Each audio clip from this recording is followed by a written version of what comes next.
Hello,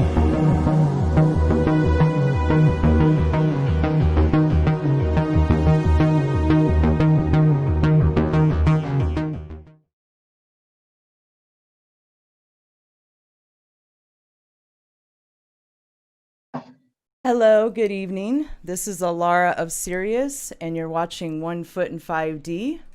This is what I guess interview number 2 technically on this channel that we're doing live. And my guest today, this evening, is Cliff Mahooty. Welcome, Cliff. Glad to be here. It's nice to have you on and get a chance to talk to you. I've wanted to talk to you for quite a while, and you know this. Can I get a 5x5 in the chat if the audio is good and everything's good to go, you guys? Sorry about that. Go ahead, Cliff. Well, I'm ready for whatever information you would like to have from me. Okay. Looking forward. Awesome. Awesome. Well, I guess we could start with a little bit of, let me make sure that everything's good in the chat and wait for those 5x5s from the audience. Good evening to everybody. It's good to be with you guys. This is going to be a lot of fun. I'm really excited to talk to Cliff. Yeah, I'm getting 5x5, so it looks like we're good to go. Okay, so we'll go ahead and jump into it. If you could, for my audience, maybe start with a little bit about your background and you know, what you did for a living and what your background is. Well, my background is I'm a retired civil structural environmental engineer. I'm probably one of the very first reservation Indians that got into the profession, and presently I'm 77 Earth years or 76. So I've been quite around on this planet for a while. But my education started out there in the Indian reservation through the government school system, the state public school system, and of course I went to an engineering school, New Mexico State University in Las Cruces, New Mexico. And I've worked in many different types of engineering professional work. I started my career with Shell Oil Company, and later on went into my tribe in doing the housing projects, and also I was the director of my last government job was a environmental justice coordinator for all Indian tribes that are federally recognized. At that time, there were 561 tribes, and they added 5 more. So there's a lot of things that I've seen, I've done, but I still am very centered in my culture as a spiritual elder. I belong to many different groups, one of them being the Medicine Society. We call them now the Galaxy Society. I belong to the Kachina Order of the deities. I'm a clan. Now, at my age, I'm now a clan grandfather.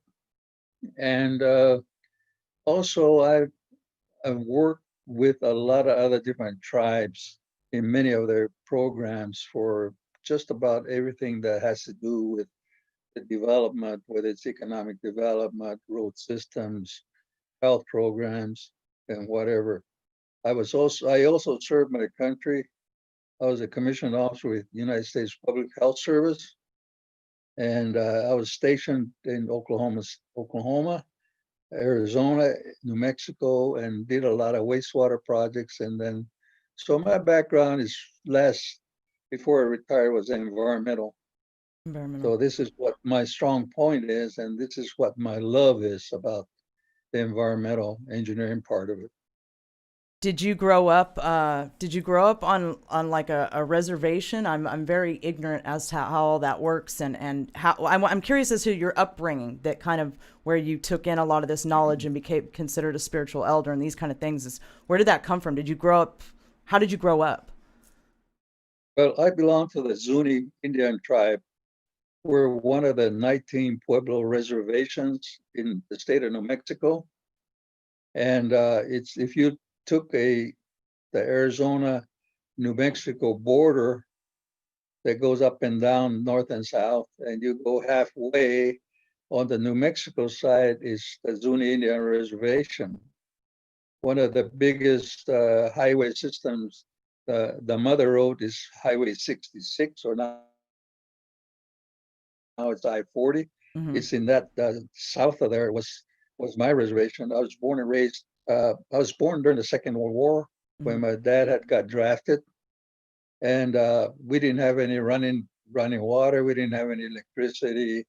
We didn't have any telephones, television, and so all my information in teaching and the the knowledge was passed on by the community at large. It's sort of like an extended family type thing. We're a matrilineal society, like most Indian tribes or all Indian tribes. So the women rule the world. So, but you do not see that when you walk into an Indian reservation. So I learned from basically my parents, my grandparents, and the elders of the tribe. And as you go up in certain levels, you are taught more and more as you go up. There are so many deities that we have to deal with. And so one of the things that I talk about is the Star People connection. All Indian tribes have a direct knowledge of star people connections, and they're basically our ancestors. That's what I And thought. So you guys are raised understanding that we come from somewhere else, not here. well, it's that's I think that's a misnomer. Okay. I talk to a lot of people, and especially those people that are not uh, taught in the traditional culture or the language, and most of them say, "Well, you know, I came from Pleiades, I came from Orion." I Right. say, "No, if the all the chants, prayers, uh, um, recitations of the knowledge are based upon an interference by the star people that gave us the knowledge and the DNA and all the different species of plants and animals on the earth.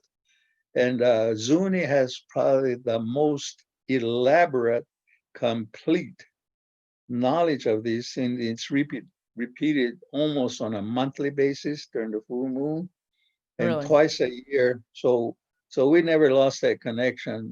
Zuni is the only one that tribe that never converted into or accepted the Catholic Church. The rest of them were taken over by the Catholic Church. There was two groups primarily, the Franciscans and the Jesuits. Uh-huh. The Jesuits was east of the Mississippi, and in the west were San Franciscans. So that I have tried to explain to a lot of, especially among my Indian brothers and sisters. I said, no, we did not come from other star systems. We were given the knowledge by those people that came from the other star system. And I have, Oh, okay. Interesting. yeah. Yeah. So we still have visitors to this day. I mean, they never left us. I went to a program 2 years ago up in Laughlin. Is that the theme of that conference was that the return of the star people, and Right. I made a comment before my presentation. I said I have to make a statement here. They never left. They're still here, and they've been around since who knows, millions of years. Nobody knows. So what? So I might as well just. I was going to go somewhere else with this, but I might as well go into this question now. So I'm curious about this. I talk about this a lot on my channel about how there seems like there's some grand conspiracy with the ETs. Why? How come we don't see them? I know they're here. So how come we don't see them? So maybe you could clarify some. Do you have an answer to that? Some idea why that is? What conspiracy is that? Well, I mean, Who's they don't seem to physically manifest to most people, at least not at this point in time. So, what is your understanding of our interaction with them, and what? well, if you go back again, going into the chants and the songs and the knowledge and that they passed on to us, and they actually appointed a structure. Mm-hmm. It doesn't make any difference which continent that you go to on the Aboriginal groups, Mm-hmm. and they also made a system here. It's called a grid system, and there's actually what we call sacred places. A lot of your pyramid structures, whether it's in Egypt or Mesoamerica, were not created by man. They were created by those people that were the visitors that come over here, because they were the ones that upgraded the humans, the archaic humans, Right. to be more functional as a being, and so they induce them, if you want to look at it that way, of a lot of intelligence into this system. They also physiologically change their bodies so that they can function, and it's all in our history. It's all in our chants and prayers. Mm. And this is one thing that these people that write books about it, they have never actually visited those people, because the first thing that's going to be hard is to learn the language, whether it's the Dogons, whether it's the people down in Guatemala, or whether it's in Zuni America. The language is the one that you have to learn first in order to understand the complexity, and it's a very, very tough situation. I, as a scientist and mathematician, have tried to put this in a matrix form, and it became a very multidimensional model. And I have to spend a lot, or at least I have to look at some type of a very high speed calculating system in order to absorb all those factors that go into the development of this theory of information received and put to use on the people of this planet. Right. If you look at Crick and Watson, when the ones that came out with a panspermia theory back in the early 60s, that information is also spoken on our rituals and our ceremonies Mm-hmm. of panspermia concept from all different parts of the star systems. Maybe not only this star system, but Your connection is cutting out just we a little also bit. have There a we go. Oh, you're back. Your connection cut out for just a second, but it seems to be okay now. okay, it might be my computer here. But anyway, these are the things that I have been talking about, and I have been researching this for just about all my life, since I can remember sitting with the grandmothers and the grandfathers, and also all the sacred societies that I belong to, or at least got to be part of. Actually, I didn't want to be part of those systems because it's a very hard road. Right. And so I made an excuse of trying to run away from those, but eventually the spirit has a different approach to a lot of different things. So I'm back into square one again. Unfortunately, I made a mistake of running away and not coming back early enough, because I lost a lot. Because if I had stayed, I would have had more advanced knowledge.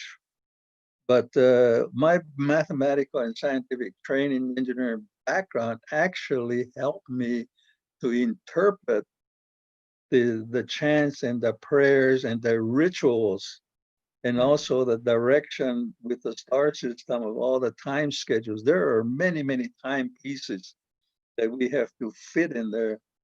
First of all, the basic ones are the sun and the moon. Yeah. Our calendars, the moon in all rituals. So this is What's basic, just the basic things I have learned. what's your understanding of how the pyramids were built? Were they built using physical materials, or with sound or thought, or how? What's your understanding from? Well, they have what I tried to look for a word when I was writing all these things up, and the English dictionary does not have the capacity to explain a Mm, lot of methodologies. Now, it can be interpreted in this very highly scientific way where it's using high order mathematics. But in order to lower it down where people can understand it, that's where the hard part is, because the English language is used over here, and I tried, and so I switch back into the literal meanings of what our language and how they explain it. For example, I use the term raw people. Mhm. Raw people are those that we look upon as not only the animals that are here on the planet, including the little tiny ant, Mhm. or they can, if a lot of books are written about it, and there's a lot of people that have seen it, that the ETs can actually walk through concrete walls and glass, and they can, for example, like Sasquatch Right. can be right behind him, and then all of a sudden he just disappears. He Mhm. went into another dimension, and he sort of like folded open Right. his curtain and goes into the other one. That's what we call raw people. And then Ah.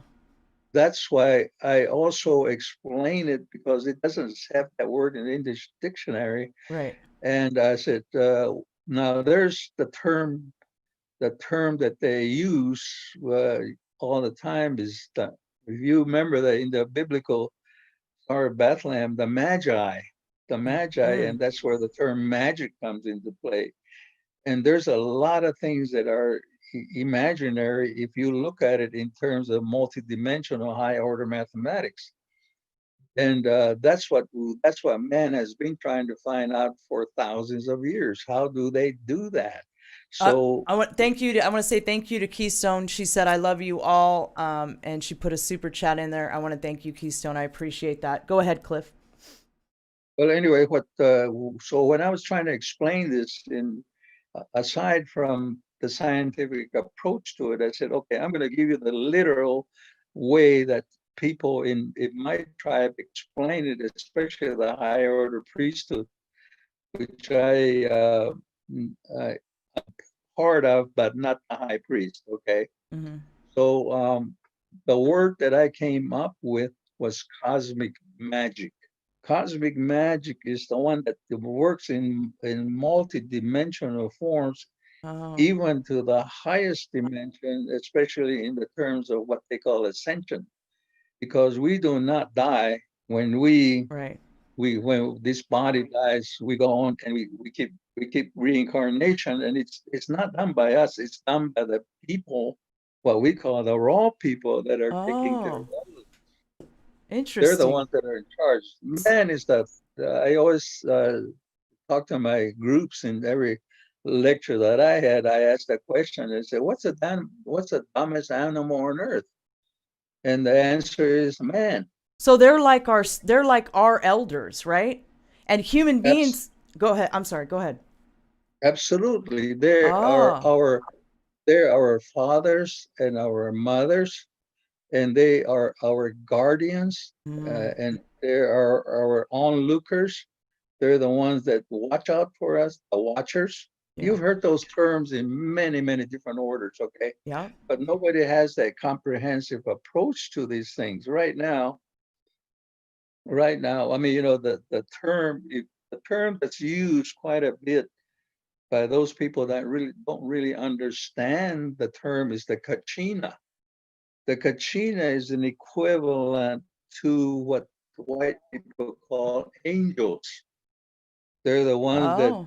protect you. They're the ones that take care of you. The only difference in this case is the cultural background, the language, and the conception and perception So they're of raw. Those are raw people, correct? What you those are call raw raw people, people. those are multidimensional. So are human beings are multidimensional too, correct? And they just don't understand what they are or how to use it, or Most of them have the traits of them, because if you look at some of the real, not these wannabes. I'm talking about the real hands-on healers, yeah, the real the real remote viewers. yeah. Those are part of that group, the raw people group. But Oh, they only are assigned to help those here on the planet in the 3 to 5th dimensional form, because they need to have that. But the other medicine groups, society, are the ones that are given I guess you might say, sort of like you're only given a certain amount of time or a certain amount of a duty, and once that's gone, it's gone until the next time. You know, in other words, you have the power to cure, because they granted it to you to do that. But when it's time for that to be taken away, then you become a normal human being, and until the next time, or until that is required of you. So there's many orders that are happening now. There are many healers throughout the planet that don't have to go be part of anything, because they're given. They're sort of like solo. They're like solo individuals. They go by themselves because they have the power, and they know how to cure and heal, hands-on, whatever. So is this what the New Age community New Age, whatever they refer to as star seeds? Is that kind of like your? Well, some of them are star seeds. Most of them are star seeds. Let me put it this way: most of them are star seeds.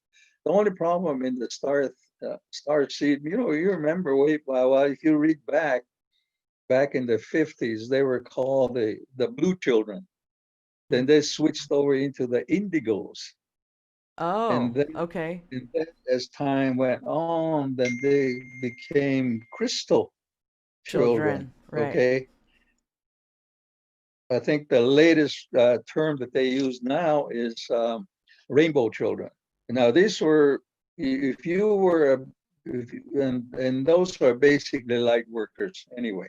Right. So if you were born in the 50s, or maybe before then, when the blue children were thought of, if you had that knowledge, you were put sort of shunned at, or you were put away, or they put you in the, what do we used to call them in the old days? In a nut house? Huh? They put those kids in a nut house? Well, some of them they used to put them in the nut house, and they used to put them away because they had that knowledge. Now, I haven't studied all this stuff throughout the years. They were a very, very detrimental to the organized religion, because they're the ones that were sort of exposing it. My favorite fable is the Emperor's New Clothes. Remember the little kid? I don't know. I remember it, but I don't know it well enough to reference it. You're a younger generation. You never got an education, so agreed. I know that. Yeah. In the Emperor's New Clothes, the Emperor is walking around in the streets with no clothes on, but everybody says, "Oh, how beautiful your clothes are," and all that. And the little boy says, "Well, he's got no clothes on." So what they'll do with those type of people is that they'll lock them up, because they're the ones that know the truth. They're talking the truth. You can't change them. So this is where we are at right now. That's where we're at right now. It's just a different, I say that a lot. It's like we're watching them.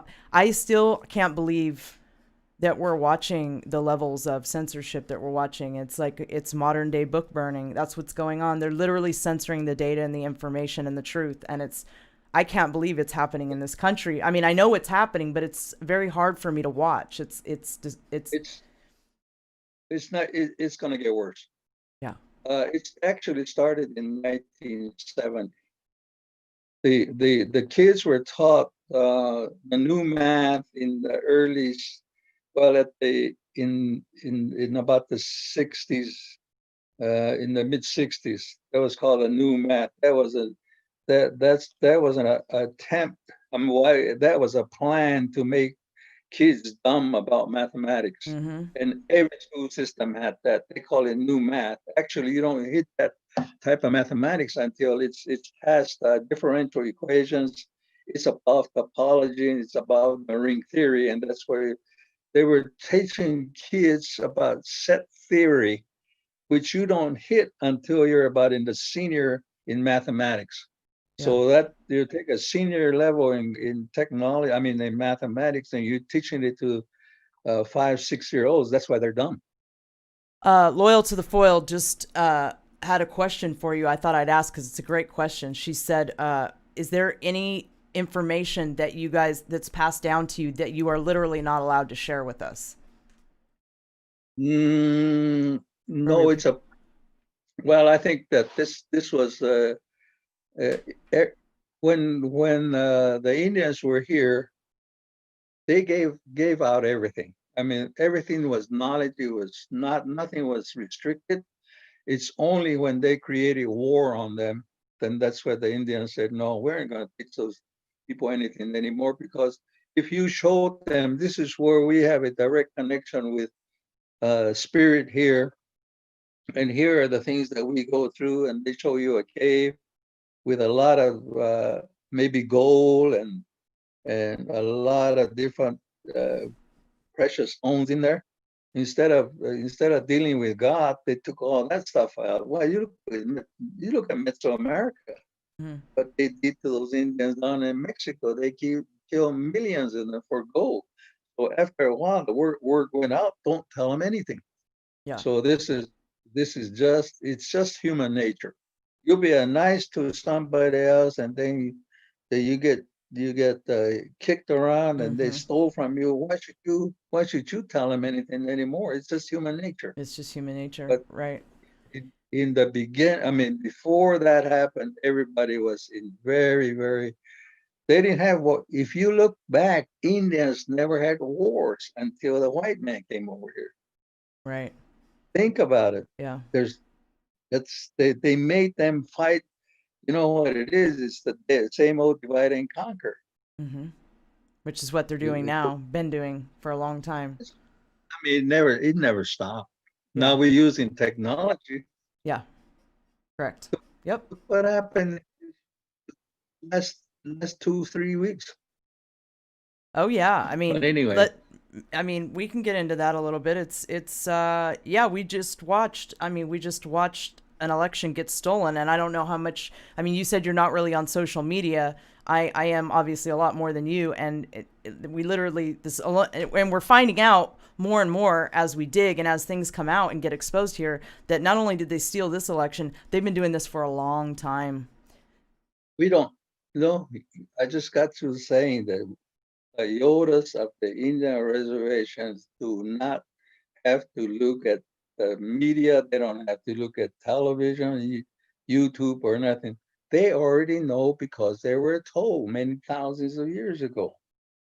I did the same thing 10 years ago about a president that was predicted when I was 18 years old. Yeah. And instead of sending the CIA, the Army, or the FBI, guess who they sent? IRS. The IRS is more dangerous than any of these other outfits, called the CIA or the FBI, Yeah, because because they the could IRS. take all your stuff, right? They can That's make up right. That's anything to right. just seize all your assets. And that's exactly what they did. Fortunately, that I had some people that backed me up with records. So it's a good thing I was a government employee, because all the government records were there. Right. Because because I made a statement about a previous president of what his plan was, and I learned that when I was only 18 years old, So and I mopped up. have you always known, Cliff, that we were being duped as far as elections and things like that? Oh, I know you're laughing because it's actually funny. I'd even ask, isn't it? Oh I know yeah, you have a lot of wisdom, you know stuff. But well, I was asleep most of my life. Okay, it wasn't until I had a contact experience that I started to wake up to the political corruption and everything else. And so, what's it like going through your life having that kind of knowledge and being and watching all this sickness go on, and the people are still asleep, they don't know, and at least now they're waking up. But what's that like to be around and see all of it and know, and you can't get them to understand? well, That's why I did what I did. I had to go into the belly of the beast to find out why that beast is so damn angry and mad and who made it angry. And so that's what I did. What, the I government? went with the federal government, Right. and I worked with just about every department you can think of. And I found out because and I did it without being obvious. Hmm. And the only way that I could do that is that I have to have a pass, right? You got Hmm. to have a pass to go there. The only way that I can do that was to have a high order diploma, which in this case was engineering. Right. And then you have to learn how to analyze. That's where mathematics comes in. And you have to read a lot of history. You have to read a lot of history. You have to have a psychology, sociology, economic. You got to look at all those things. And so when I finally started it, it was so funny in a way, but it was so evil. Right now, what we're going through right now is beyond evil. Yeah. The state of the nation is beyond evil right now. But there's And prophecies about this time uh, in your tribe, is there not? well, yes, we've already, in 1955, I was 10 years old, 11 years old. And one of the old men that was in the order that I belonged to, when the people start fighting and arguing and all that, he stopped everybody, and he was a medicine man. He was very highly regarded. He told them, he said, it doesn't make any difference. You can blame all whoever you want.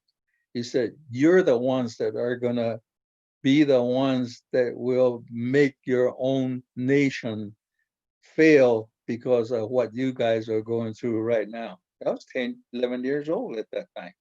Right. So it's been like that all this year. And I've read a lot of history. Right. And I'm not trying to impress anybody. I'm just curious. Is that you have to have a curious mind.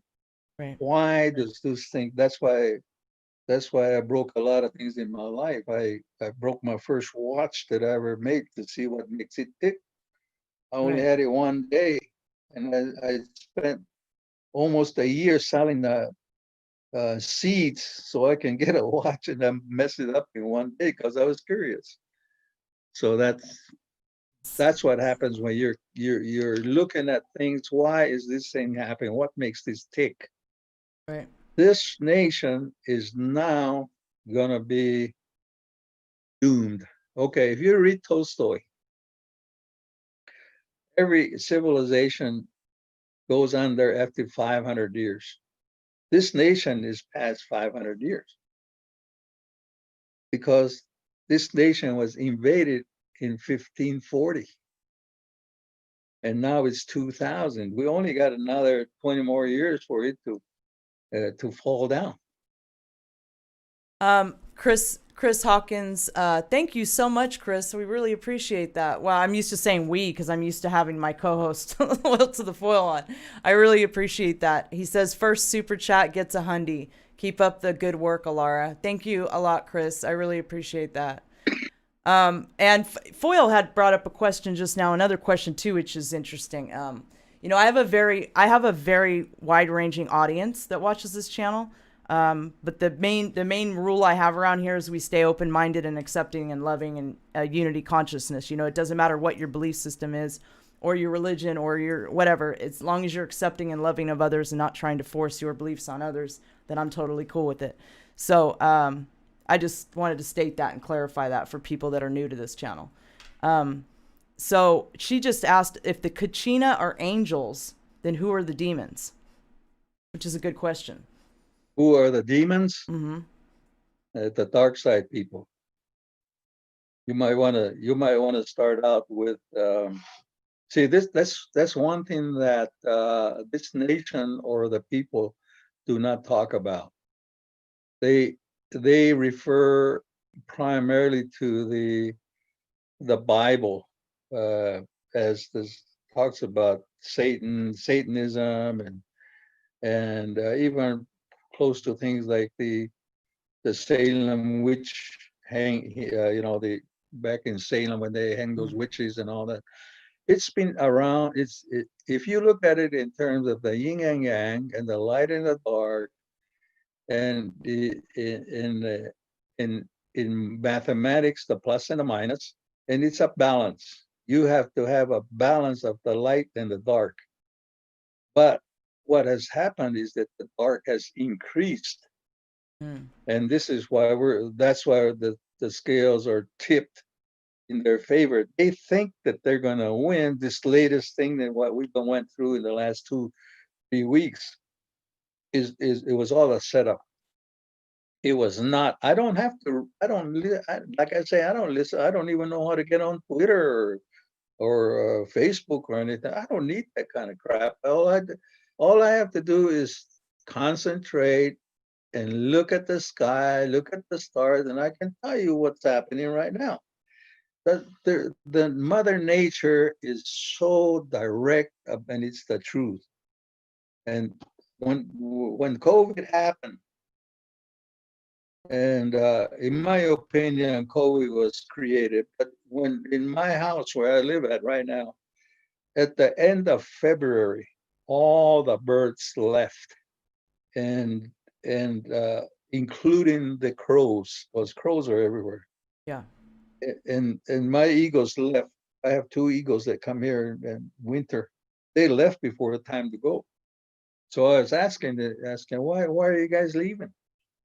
And then he said something is coming bad because the animals already left. Remember if there's a tsunami or an earthquake, the birds leave. Yep. And they go up to the high mountains. Yep. The animals will tell you a lot if you're paying attention. Yeah. So this is what happened. I say, oh man, we're going to go through a real big thing here. Yeah. And eventually that's what happened.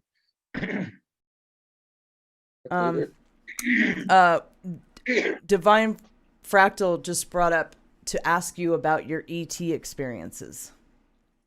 You got some good ones you can share with us?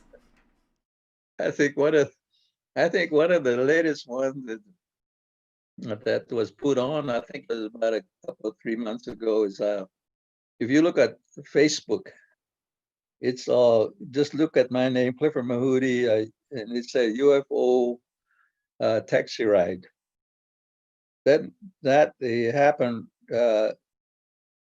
Alara, you too young to probably remember when the movie Fire in the Sky came out. Oh, I know. I remember. Okay, I'm well, older. I'm older than you think I am. I think I'm in my 40s. I'm in my 40s, early 40s, okay. But I'm in my 40s. Well, that was based upon Travis Walton. Yeah. And I did not realize at that time it was 1 month after Travis Walton, almost to the day, when I had my experience. So it was but I've had a lot of. They gave you a cab ride. Hold on, we got to clarify this. You got a taxi ride in a UFO. I got to hear about this if this happened. Well, you can put it on. It's on YouTube. And it's also in the Phoenix MUFON presentations, so you can see the whole story. Oh, the whole story. Okay. Yeah, the whole story. So it's a kind of a complicated ordeal, huh? It's a 2.5-hour presentation at MUFON, and this last one was just a clip that we made at a Bigfoot conference. I think it was 2 years ago. So yes, I've had a lot of experiences, UFOs, ETs. What about Bigfoot? I hear you bring up Bigfoot a lot. So have you had a Bigfoot experience? There's one right here in my where I live at in Arizona. I did not see it, but my son and people that were visiting, they would rock their trailer. That mobile home that they pull out of a truck. Yeah. They rocked their mobile home because it was in the pathway where he goes, and they parked right there. And I forgot to tell him, but anyway, that night, the Bigfoot came around and rocked their trailer home. I didn't even know there was Bigfoots in Arizona. There's They're Bigfoot. everywhere. They're everywhere. They're everywhere. They're They're in every just state. they know how to what, teleport, or they know how to switch dimensions at will, change their Oh, frequency. absolutely. It's just a matter of Oh, yeah. changing your frequency, correct? Right. They don't have it. Does it can be in the desert. It can be up in the high mountains. It can be out there in downtown LA. That's how they've evaded us. What is your understanding about mermaids or beings from the water on this planet? Well, they also have an hierarchy. Also, I think one of the biggest events that they have is that they sort of have like their Olympics in. I think it's in the Keys in Florida, where all the different those mermaids or those type of people. They Aquafarian actually, people. Yeah, yeah, they actually come in there and have like a big festival. really. These are people that have dealt with it, and sometimes they say you can talk about it, but don't say our names. So because they're very conservative, uh, but they've always been. We also out here in the desert. Hmm. We also have connection with the dolphin family. Right. Well, and they because those are our also our ancestors that did not make it when they were and I think I did a whole presentation about the escape from Lemuria at New Life Expo, and I explained that a lot about a lot of sea mammals during the, the sinking of Mu or Lemuria that did not make it over to the island, or at least what we call the mm, the whole United States, Canada, and Mexico, Turtle Island. Yeah. That's what they call the Indians call that. But all our relatives are also in Japan. Hmm. They clear down to Mexico, Peru, South America. I, Even the Hopis. I just wanted to ask you, what's your understanding, or the native understanding? I don't know if it's really you have wisdom from a few different tribes, I think. So really, that understanding of are the we'll call them aquafarians. I think mermaids is like not the correct term for them, but there's different beings that live in the water. Well, Do yeah, they come on land and interact with us, or do they stay away from us? And are they multidimensional? Can they teleport like the Bigfoots do? Is that how they stay away from us? they can. What is it? One of the things that we do is that they're also healers. So they what do you call that? Mm, when we ask for their guidance and their hand, we do it by what that term that they call it, by sending your signals through the head. Telepathy? Telepathy. Yeah. They talked to me that way one time. That's so Yeah. interesting that you're saying that, because that's the one interaction I had with those beings. That's how I know they're real, was telepathic, and it was clear as Hmm. day. They spoke to me in another language. It wasn't even English. I had to go and translate it with Google. Yeah. There's a lot of they're also called the raw people too. Really? So they can Yeah. do the same thing. They can Oh shift yeah. dimensions. Yeah. Interesting. They can shift dimensions.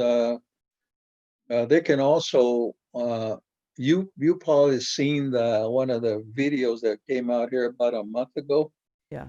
that a bear, I believe it was a big bear, brown bear or something like that, Uh-huh. that actually went over there and encountered a human being and went and cured that human being. I've heard about the dolphins doing that. So Well, dolphins can do. I know a person from my own tribe that had a very, very hard time. I think it's probably psychological, and went over to Florida. They went to Florida and they called in the dolphins. The dolphins came around and circled her, and they started laughing. You know how the dolphins laugh? yes, They're very happy people. So what yes. happened was, after that, she let go of whatever she had, and she later on had a very, very happy normal life. So those are things that when I talk about, they think I make these things up. But now they're they're Americans are desperate now because they tried everything and they got screwed. Pharmaceuticals screwed them, all the so-called Western medicine screwed them. And so they have to go back to square one again. Same way with the food Absolutely. and the herbal medicine, Everything we need is in nature, correct? everything, Everything. The Creator gave us everything we need. everything. Yeah. But you know, when you go back and if you learn the ancient prayers and the chants and the rituals and the dances, it's all about love. It's all about compassion. It's all about helping each other. And so this is why many years back I talked about communalism. Right. Communalism is the way that the Indians survived. That's why they never had wars between them, because they were bounded by this Great Spirit teachings. And if they found out that one was like a, what do you call it, a bad person, Uh-huh. there was witchcraft in the old days, but he was held in guard. And the reason that I know this also as a backup is because those petroglyphs also show those things about taking a bad person that was practicing witchcraft, Uh-huh. and they actually put him in a bubble, and all the guardians and the I guess you might say the onlookers got them wrapped up in sort of like a bubble, like a Uh, little prison. Path of Least Resistance has a good question for you. He says, Alara, ask him if ancient cultures like the Anasazi were taken off planet or if they abandoned their communities due to earth changes. Well, first of all, that term Anasazi Mm-hmm. is like an N word to the Pueblo people. The archaeologists and anthropologists made that term up, and it's actually a Navajo word. Mm. And so I try to correct everybody that we don't call each other Anasazi, because that is a very dirty word. And but there's two theories about the Chaco culture and all that. One of them is that the weather changes,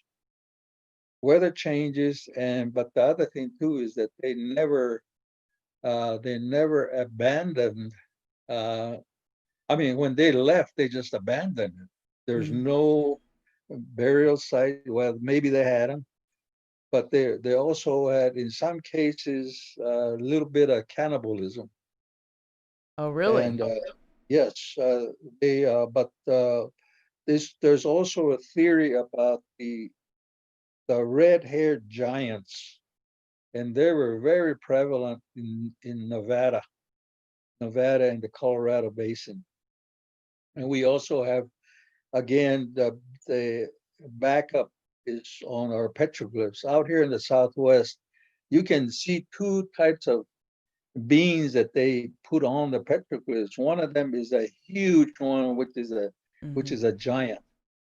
And the second one is Bigfoot, which is a smaller than the giant. But there's actually burial sites of red-haired giants around Nevada, and because most of the public land is not accessible, so there's a lot of burial sites. The Paiutes were very famous for killing the red-haired. But as far as these other cultures are concerned, I have done a lot of research on the Canyon de Chelly, the Chaco, the Mesa Verde, Mm-hmm. and there was a pueblo called Yellow House, which is the same time period as these others. It was in Zuni, and Mm-hmm. that was also abandoned. It's only about 7 or 10 miles out of Zuni, going on the east side. That's the same growth. And the other one was Gran Quivera, and other sites that are scattered all around, say like Santa Fe, Albuquerque, New Mexico. Mm-hmm. but there nobody has actually come out and proved that they, this new age term of ascension comes into play. Mm-hmm.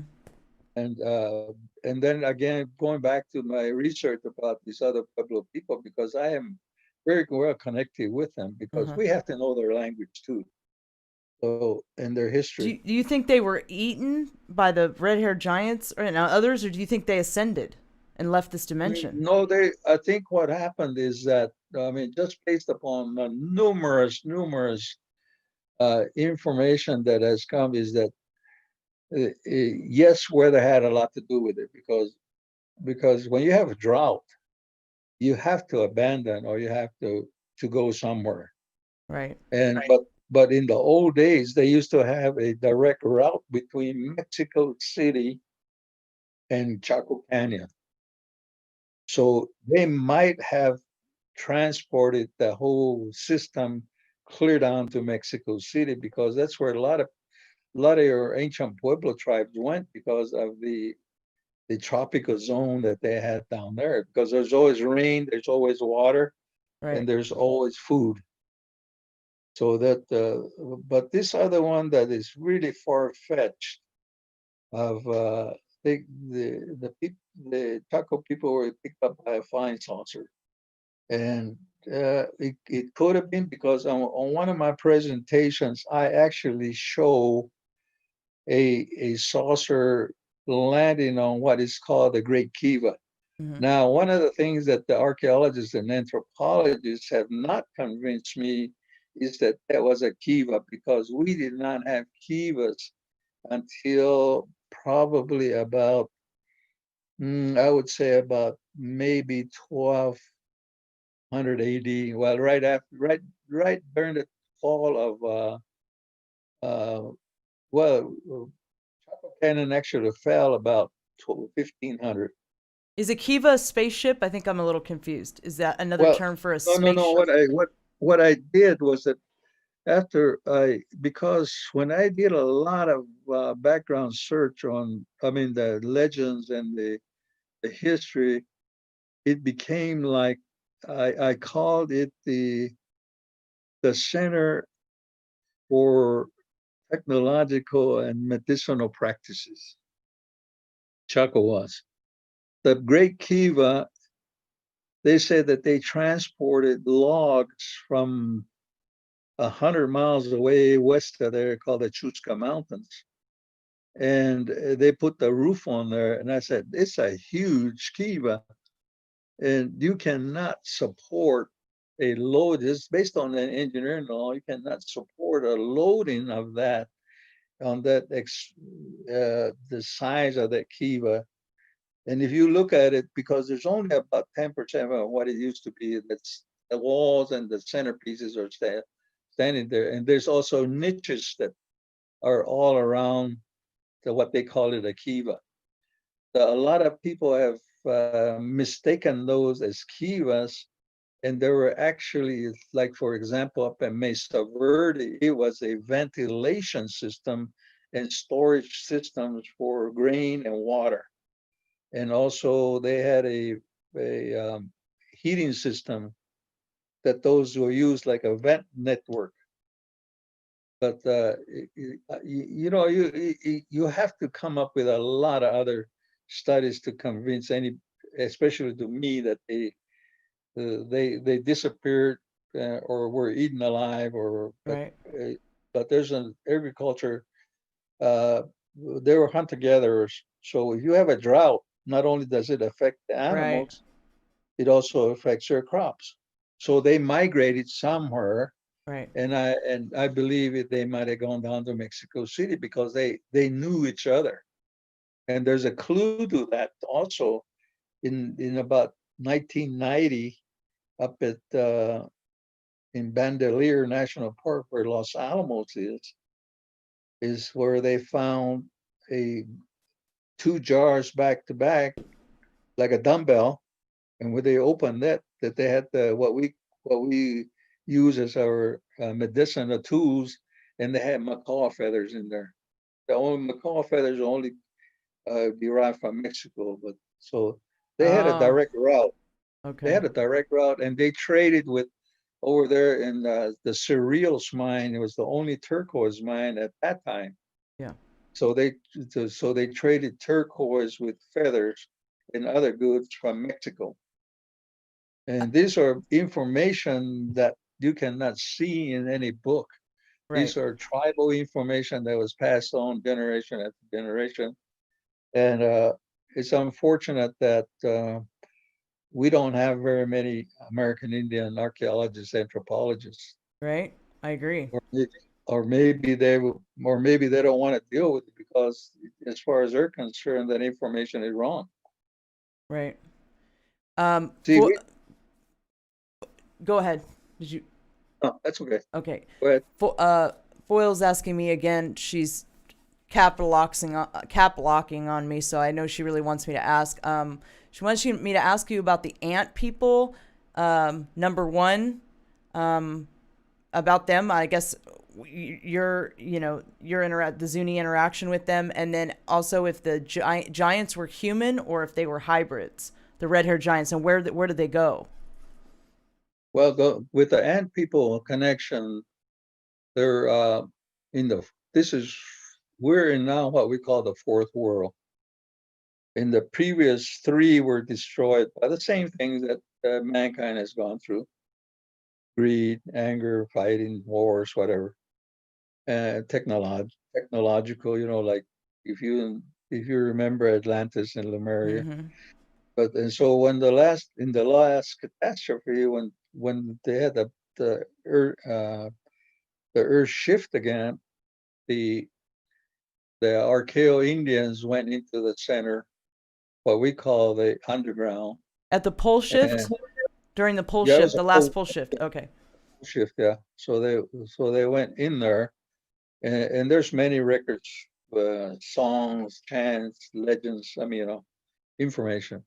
So they were in there, and when they was started to come back after the earth settled, came back into a position of present polarity. Mm-hmm.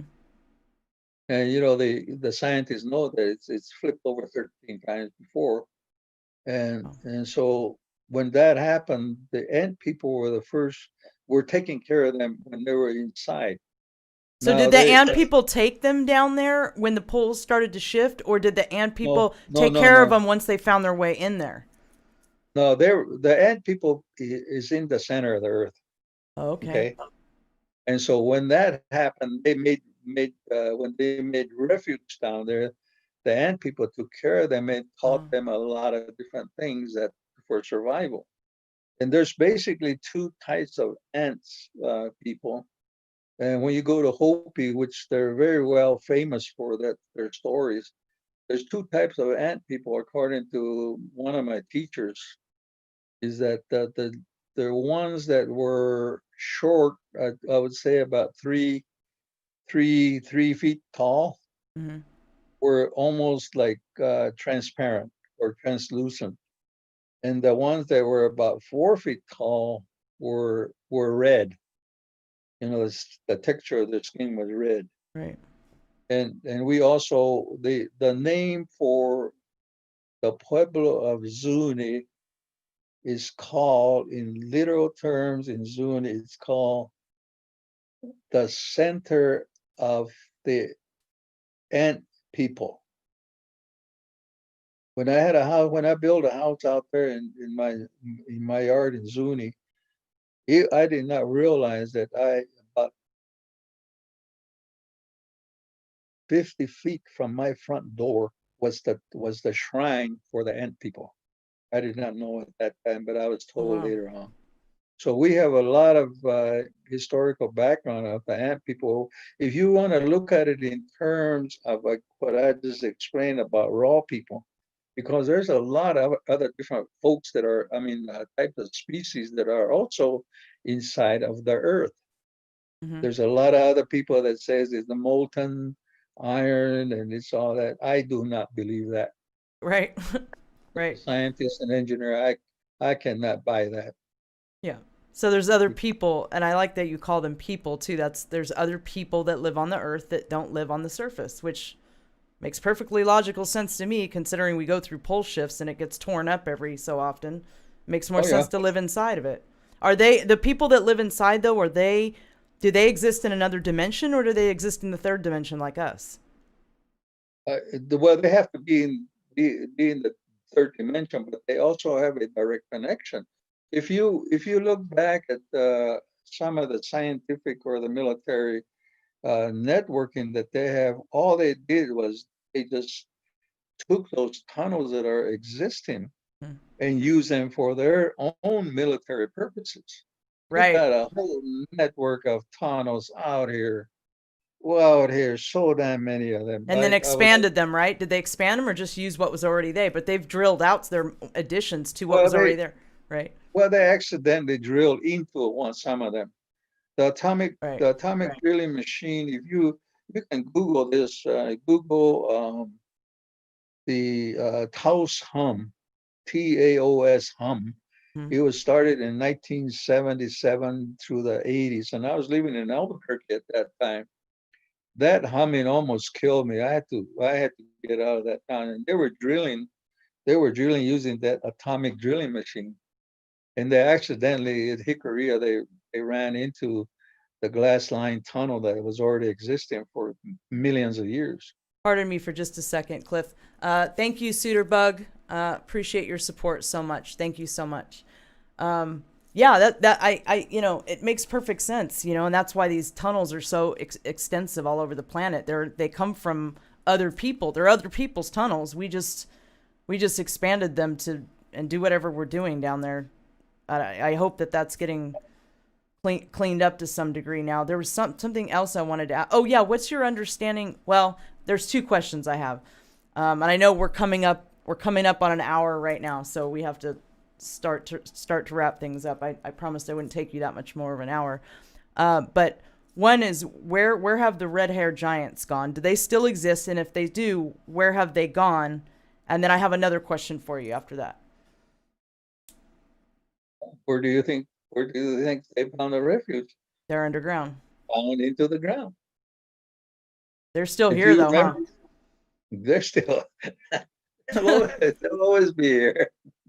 The giants. You remember you remember that when they had what was it the war in Iran when Mhm. they got those big giants.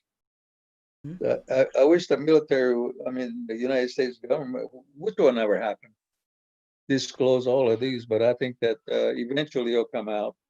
I have a theory too that I want to ask you about. So I just have it's like an intuitive thing. I feel like the Indian land that there's maybe natural stargates on the Indian land. I think there's a reason that the white man, quote unquote, wanted to go in and snatch that up, and there's a reason that the military keeps guard on a lot of those locations, or that they're seen over there. I think that there's I don't know there's something to that. I think what's your knowledge of as far as ancient stargates that were Uh, here? you, Are they well, on? you Okay.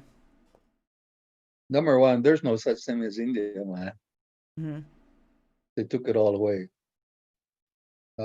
It's called trust land that for the use of American Indians. The biggest one that if you know your history, Hmm. where Einstein and Oppenheimer was very well known, that is in a place called Los Alamos, New Mexico. That is the Stargate of the Milky Way Galaxy Society, and it's a huge one. That's where all the medicine societies have. That's their go to place in to the stars, and the star people to that place back into the tribe. So that's a reason that I believe that they took that Hmm. away, because there's a lot of important information that are in that the area, and they did not, because the Americans so far behind war that they had to depend on somebody else with the knowledge about those things, which happened to become very, very evil, the atomic bomb and all that. That's one big Stargate. There's many, many Stargates. Grand Canyon is one of them. And if you look at what they call Devil's Tower, Uh, that's they use the word Devil's Tower. You know, they took away the land from the American Indians, knowing that there are certain things that are there, and they have been looking for them for thousands of years. You know, Columbus wasn't looking for India, No, I and didn't think so. no, Interesting. and they had. We talk about a lot of this stuff. I have a lot of publications about the Chinese that were here 2250 BC, and other tribes that what we call the out here in Zuni, we call them the white Indians, which were the Celts. Hmm. And and if you look at a lot of these petroglyphs, the petroglyphs were right next to the American Indian or the Chinese that were here, uh, probably in about 1250 BC, clear up to 500 AD. And one of the most famous expeditions was by a monk that became an emperor by the name of Wei Chong. And Hmm. so I've studied all of those things. And so there's a lot of stargates, uh, even mini stargates. Mini stargates are, you can, you know, like right now, especially out here in the woo-woo country called Sedona, there's a lot of them out here, Hmm. but they don't really know what they are. Right. So a lot of them are also Pandora's boxes, Pandora's boxes, Hmm. and a lot of those were released already. And so that's because of development and all that. And you've seen a lot of that happen. You know, the original story of something on Elm Street. What was that one? Nightmare on The Elm Street. Nightmare on Elm Street was the one that they went over there and dug up the Indio burial grounds, and that's where the story came about. Oh, that's interesting. I didn't know that. Um, You didn't know Path of that? no, but I know was never really watched horror movies, so I wouldn't. I wasn't really into them even when I was younger. Um, uh, Path of Least Resistance wanted me to ask you about Hot Avila, Hotevilla. Do you know what that is? Potvelaya and Hopi. Okay. It's one of the mesas at Hopi. Potvelaya. Is there something particularly special about that location that he's asking about it, or? Well, it depends on what he wants to know. They're all sacred land. They're all sacred to the Hopi and a lot of Indian tribes. He just See, a asked lot of if you those would are, talk. He just asked if you would talk about that land and what it is or what's going on there. well, they're going through the Indian tribes. I told a while ago was they were taught how to fight Mm. each other. But what has happened is that the biggest impact that the American Indian system had was the religions that we have absolutely no idea what they're all about. And a lot of those were people were converted, and that's why the Hopis got into each other because that they believed some of them went become Christians, and some of them wanted to stay the old traditional ways, and other, and the government got involved, and that the government also threw gasoline on the fire, and so and all it was to get rid of the Indian, in this case a Hopi, and they had a big war among themselves back in the early 1900s, Mm.